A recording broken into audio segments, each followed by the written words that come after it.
The Galactic Military Academy's orientation hall buzzed with nervous energy as cadets from 17 species gathered for their first combat assessment.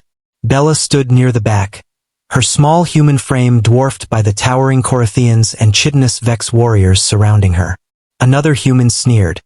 A purple-scaled cadet named Threx, his forked tongue flickering with amusement. "Tell me, softkin, how many enemies has your kind defeated in honorable combat?" Bella remained silent, her gray eyes fixed on the massive device at the room's center. The War Chronicle Scanner, a Confederation relic that recorded every species' military history. Each cadet would place their hand upon it, and their ancestral combat achievements would display for all to see.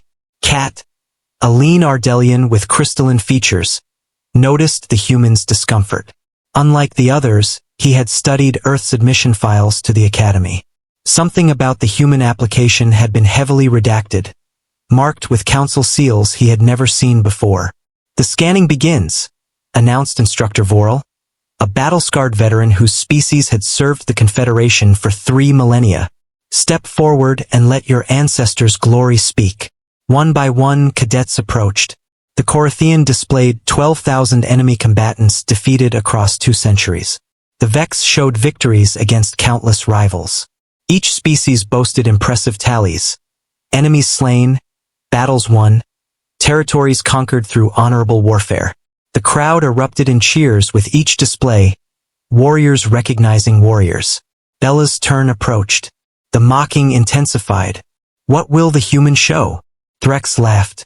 "Their species barely conquered their own moon before begging to join us." "Probably 10 enemies," another cadet joked. "Maybe 20 if they count their own primitive wars." Kat watched Bella's jaw tighten, but she said nothing. There was something in her eyes, not anger, but a deep, weathered sadness that seemed far too old for her young face. "Cadet Bella, human delegation," Vorel called. "Approach." The room quieted to anticipatory whispers. Bella walked forward, each step measured and deliberate. She paused before the scanner, her hand hovering over the ancient device. "Place your hand, cadet," Vorel instructed. "Let us see your species' military heritage." Bella's fingers touched the surface. The scanner hummed. Then it shrieked. Red light exploded from the device, flooding the chamber in crimson illumination. Warning klaxons blared. The ancient machine hadn't merely activated, it was screaming. Holographic text materialized above the scanner, but the format was wrong. Where other species showed enemy combatant counts, the human display read differently. Species, human. Combat classification. Extinction tier. Primary military record. Planetary erasure. The numbers began scrolling. Enemies defeated in combat, 0. Enemy home worlds eliminated, 3. Civilizations erased from existence, 3. Total enemy population at time of extinction, 47 billion. The chamber fell into horrified silence. This must be a malfunction," Threx whispered, his scales losing color. But the scanner continued, diving deeper into human military doctrine. Human military philosophy: if a species declares war, they have chosen extinction. Recorded methodology: total planetary sterilization. No armies engaged. No soldiers defeated. Enemy home worlds glassed. Complete population elimination. 0 survivors. Cat felt his crystalline structure vibrate with fear. He understood now why the human application had been so heavily redacted. Instructor Vorel's multiple eyes widened as additional data emerged. Data he had clearly been briefed on, but hoped never to reveal. The Zenthari Dominion declared war on humanity over a trade dispute. Humanity's response wasn't to fight their armies. They bypassed every military installation and cracked the Zenthari homeworld's tectonic plates. 11 billion dead in 48 hours. The species extinct within a week. The Kelrath hierarchy attacked a human colony, killing 7,000 civilians. Humanity didn't invade. They didn't retaliate against military targets. They redirected asteroids into every Kel population center simultaneously. 19 billion dead. Species extinct. The Vorath Empire destroyed a human exploration vessel. Humanity's fleet never fired on a single Vorath soldier. They ignited the Vorath home world's atmosphere, turning the entire planet into a crematorium.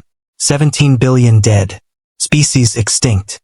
Humans don't count enemies defeated, Voral said quietly, his voice barely audible.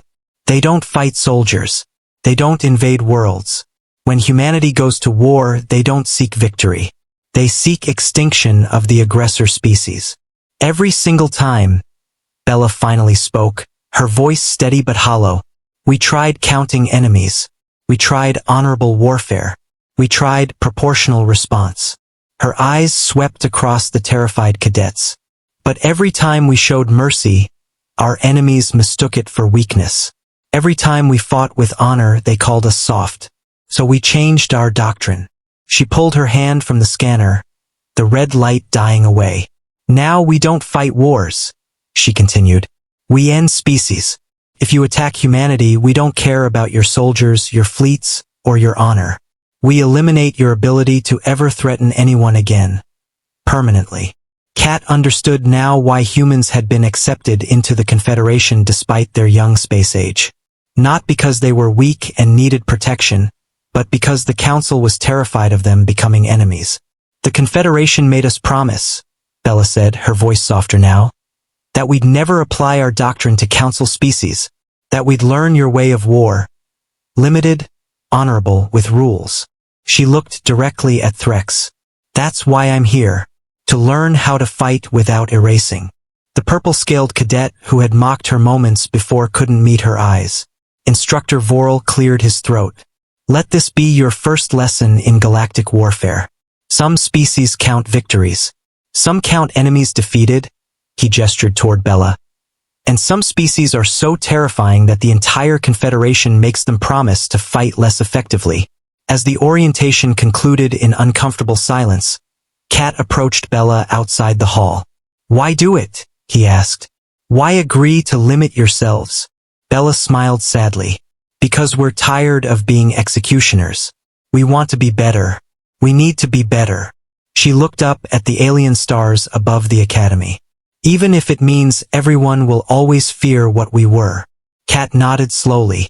He suspected that for the rest of his career, he would remember this moment.